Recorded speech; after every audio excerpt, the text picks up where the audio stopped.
ایک گاؤں کے بارے میں کہا جاتا تھا کہ جہاں قدرت کی بے پناہ نعمتیں تھیں، اللہ پاک نے وہاں کے لوگوں کو مالا مال کیا ہوا تھا۔ ایسی نعمتیں کہ جن نعمتوں کو دیکھ کر انسان اکثر مغرور ہو جایا کرتے ہیں، مگر وہاں پر کچھ مسلمان تھے، اور سب سے بڑی اور بری بات یہ تھی کہ وہاں کے تمام لوگ کافر تھے۔ وہ کفار اپنی دولت پر بہت فخر کیا کرتے تھے، کیونکہ ان میں ہر ایک انسان بہت دولت مند تھا۔ ہر ایک کے پاس بے بہا پیسے تھے، کسی کو پیسوں کی کمی نہیں تھی۔ وہاں کے سردار کی ایک اکلوتی بیٹی تھی جس کو سردار بے پناہ پیار کرتا تھا۔ اس سردار کی بیٹی بے پناہ مغرور، ظالم، گھمنڈی تھی۔ وہاں پر غریب لوگ صرف مسلمان ہی تھے، تمام کافر ایک دوسرے کی مدد کیا کرتے تھے، لیکن مسلمانوں کی مدد کرنے والا وہاں پر کوئی نہ تھا۔ وہاں پر انہیں کوئی دیکھنے والا نہ تھا۔ سردار کی بیٹی کو کالے جادو میں خوب مہارت حاصل تھی، اور وہ جادو کی وجہ سے وہاں پر رہنے والے غریبوں پر بہت ظلم کیا کرتی تھی۔ تمام مسلمان اس سے بے حد پریشان تھے، اور وہ لوگوں کو غلام بناتی اور مزدور بناتی تھی۔ اگر ان میں کوئی اس کی بات نہ مانتا تو اس کو قیدی بنا کر اپنے اشاروں پر نچایا کرتی تھی۔ اس بستی میں چونکہ اکا دکا مسلمان تھے جن کا کوئی پرسان حال نہیں تھا، کوئی بھی ان کو بچانے والا نہیں تھا۔ جب وہ سردار کی بیٹی کے ظلم حد سے بڑھ گئے تو مسلمانوں میں سے ایک بوڑھے شخص نے اللہ کے حضور گڑ گڑا کر دعائیں کی، اے اللہ، ہمارے چند نسلیں جو یہاں پر بچی ہوئی ہیں، ان نسلوں کو تو بچا لے۔ یہ سردار کی بیٹی جس نے ہمارا جینا دشوار کر رکھا ہے، یہاں کوئی بھی انسان ہمارا حال نہیں پوچھتا، اور نہ ہی ہمارے پاس مال و دولت ہے، اور نہ ہی ہمارے پاس جسمانی طاقت بچی ہے۔ یا اللہ، ہمارے لیے کوئی ایسا بندہ بھیج جو نہ صرف طاقتور ہو بلکہ اس جادوگرنی یعنی سردار کی بیٹی کو بھی ہرا سکے۔ اللہ رب العزت نے اس بوڑھے کی دعا کو قبول فرمایا، اور یوں اس جگہ پر ایک اللہ والے کو بھیج دیا۔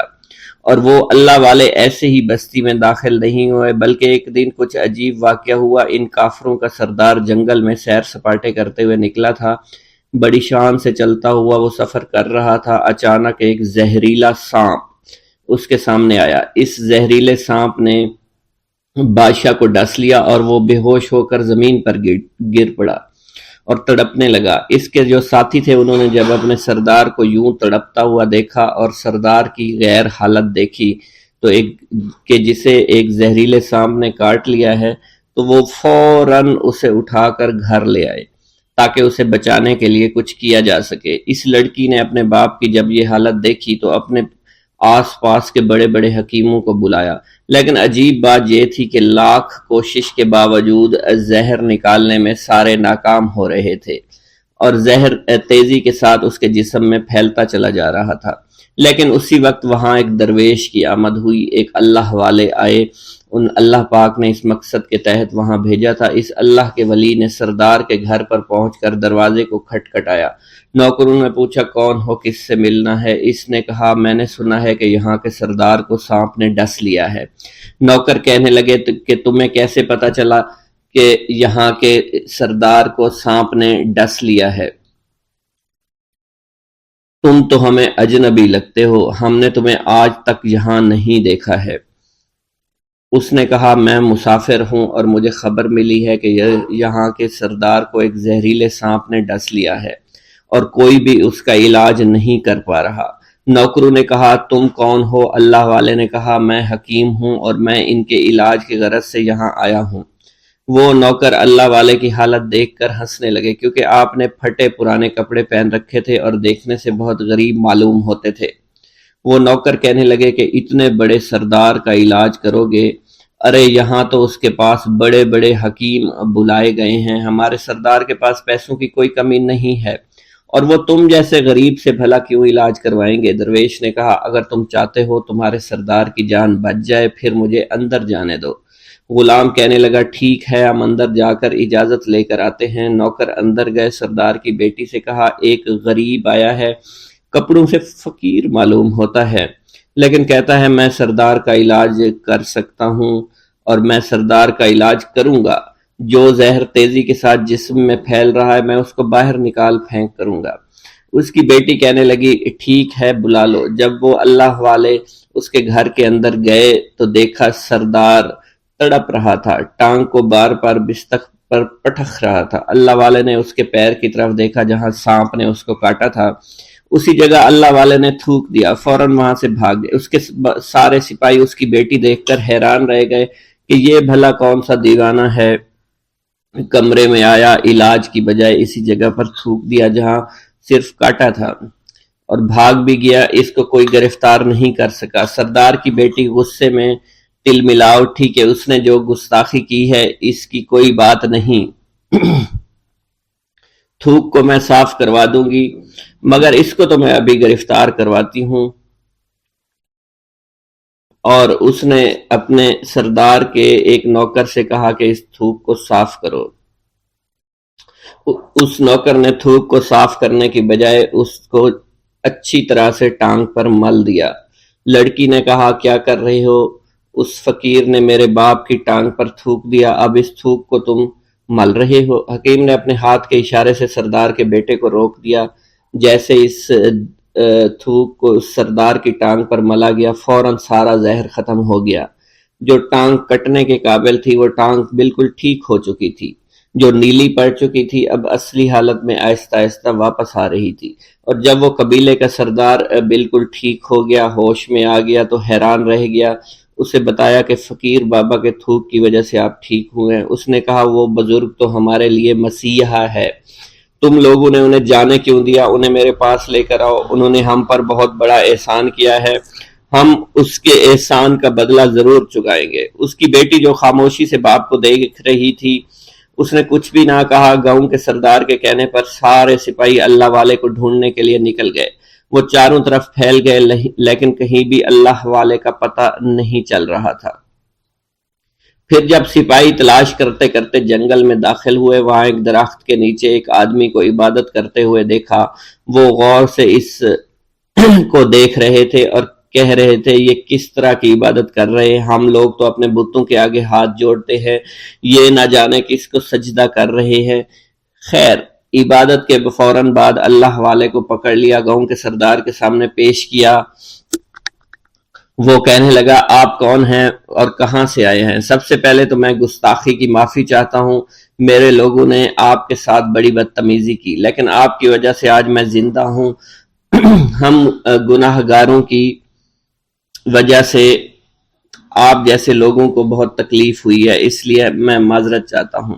آپ سے درخواست کرتا ہوں کہ آپ میری طرف سے یہ قیمتی لباس یعنی کپڑے اور عربی گھوڑا قبول کیجئے۔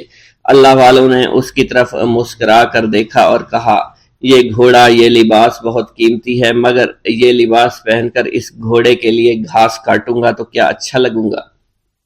سردار نے کہا فکر نہ کریں، گھوڑے کے ساتھ ساتھ ہم آپ کو نوکر بھی دیں گے۔ اللہ والے نے کہا کہ اتنی مال و دولت اور نوکروں کے ساتھ میں اکیلا رہوں گا؟ گاؤں کا سردار بولا حضور آپ کی یہ بات سن کر میں سوچ میں گم ہو گیا ہوں، لیکن یہ میری بیٹی آپ کے سامنے حاضر ہے۔ بیٹی حیرت سے اپنے باپ کو دیکھ رہی تھی کہ میرا باپ اب کیا کہنے والا ہے۔ سردار نے کہا میری بیٹی جسے آپ نے دیکھ لیا ہے اس کی شادی میں آپ سے کر دوں گا، مگر ایک شرط ہے کہ آپ کو اپنے مذہب کو چھوڑنا پڑے گا۔ میرے سپاہیوں نے آپ کو عبادت کرتے ہوئے دیکھا ہے، جہاں تک ہمارے معمولات ہیں ہم بتوں کے آگے سجدہ کرتے ہیں اور ان کی عبادت کرتے ہیں، اور آپ جس کے آگے سجدہ کرتے ہیں وہ اللہ ہے، یعنی آپ مسلمان ہیں، اس لیے آپ کو اپنا مذہب چھوڑنا پڑے گا۔ کیا آپ ایسا کر سکتے ہیں؟ اللہ والے نے کہا کہ مجھے ایک بات بتائیے، آپ سب کچھ دیکھ رہے ہیں، آپ نے مجھے یہ بھی دعا دی کہ میری اولادیں ہوں اور آپ کی نسل آپ کی بیٹی سے چلے گی۔ مجھے ایک بات بتائیں، اگر ان بچوں میں سے کسی بچے کو خدا نہ خواستہ کچھ ہو گیا تو کس کو رونا پڑے گا؟ سردار نے جواب دیا اگر خدا نہ خواستہ کچھ ایسا ہوا تو رونا مجھ کو ہی پڑے گا۔ اللہ والا نے مسکرا کر کہا اگر یہ سارا مال لے کر مجھے رونا ہی پڑا تو آپ اپنا گھوڑا، اپنی دولت، اپنی بیٹی، ہر چیز اپنے پاس رکھ لو۔ میں خوش ہوں، میں مسلمان ہوں، میں ٹھیک ہوں۔ اگر یہ تمام چیزیں لے کر مجھے اپنا محلہ چھوڑنا پڑے تو میں اپنی جان دے کر بھی اپنے مذہب کو نہیں چھوڑوں گا۔ جس طرح آپ نے مجھے نوازا ہے، میں اسی رب کے دین کو چھوڑ کر چلا جاؤں گا۔ صرف چند پیسوں کی خاطر میں ہر دن پیسہ پیسہ نہیں کر سکتا، اور اپنی درویشی میں بہت خوش ہوں۔ اللہ نے مجھے جس مقصد کے لیے بھیجا تھا وہ میرا مقصد پورا ہو جائے گا۔ گاؤں کے سردار نے پوچھا، یہ کہہ کر وہ اللہ والے جانے لگے تو سردار نے درویش کو رک جانے کا کہا اور کہنے لگے، میں نے مال دے کر تمہیں آزمایا اور تمہیں پرکھا، لیکن تم اپنے مذہب کو چھوڑنے پر راضی نہیں ہو۔ اگر تم یہی سب کرنے آئے تھے تو تمہیں اس بات کا ڈر نہیں؟ کیا تم نہیں جانتے ہم کتنے طاقتور ہیں، اور میری بیٹی اپنے عمل میں اتنی ماہر ہے کہ تمہیں یہاں کھڑے کھڑے ابھی جنگلی جانور بنا سکتی ہے۔ اللہ والے نے کہا کہ اس نے جنگلی جانور کمزور لوگوں کو بنایا ہوگا، یہ مجھے جانور بنا کر تو دکھائے۔ اس سے پہلے کہ گاؤں کا سردار اپنی بیٹی سے کچھ کہتا کہ اس پر وار کرو، اللہ والے نے جادوگرنی پر ایسی پھونک ماری کہ وہ اسی وقت ایک بہت بڑی چھپکلی بن گئی۔ وہ کچھ بھی نہیں کر پا رہی تھی، وہ چھپکلی اتنی بڑی تھی کہ وہاں پر جتنے بھی انسان کھڑے تھے ان سب میں سب سے زیادہ اونچا اس کا قد تھا۔ وہ چھپکلی اللہ والے کے پاس آئی، اپنا زہر اس پر اگلنا چاہتی تھی کہ اسی وقت اس نے اس کے منہ پر تھوک دیا۔ تھوکنے کی دیر تھی، وہ چھپکلی جلنے لگی اور جس سے گرمی کی وجہ سے اس کا چہرہ پگھل رہا تھا، اس کا چہرہ جل کر کالا ہو چکا تھا۔ وہ مرنے والی تھی کہ سردار دوڑتا ہوا قدموں میں آ کر گر پڑا اور معافی مانگنے لگا اور کہنے لگا، حضور اس گستاخی کے لیے میں معذرت خواہ ہوں، آپ مجھے معاف کر دو، میں نے سچ میں آپ کو بہت کمزور سمجھا تھا، آپ کو آپ کا مذہب سے ہٹانا چاہا تھا۔ اگر میری بیٹی ٹھیک ہو جائے تو میں سچ کہتا ہوں یہاں پر جتنے لوگ ہیں ہم پوری کی پوری بستی مسلمان ہو جائیں گے۔ اللہ والے نے کہا کہ ہم تمہیں اپنے دین میں شامل کرنے کے لیے یہ سب نہیں کر رہے، بلکہ تم لوگ مسلمان بھائیوں پر جو ظلم کرتے ہو وہ ظلم کو ختم کرنے کے لیے ہم یہاں آئے ہیں۔ ہمارے دین میں جبر اور ظلم نہیں۔ اگر تمہارے بیٹی سے انسان بن کر سدھر جاتی ہے تو اس کو اس کی اصلی حالت میں لانے کے لیے میں خود کو اللہ کی بارگاہ میں پیش کروں گا اور دعا کروں گا۔ سردار کہنے لگا کہ ہاں میری بیٹی اصلی حالت میں اگر آ جائے تو پھر ہم کسی پر ظلم و ستم نہیں کریں گے، اور میں دل سے اپنی بیٹی کے لیے معافی چاہتا ہوں۔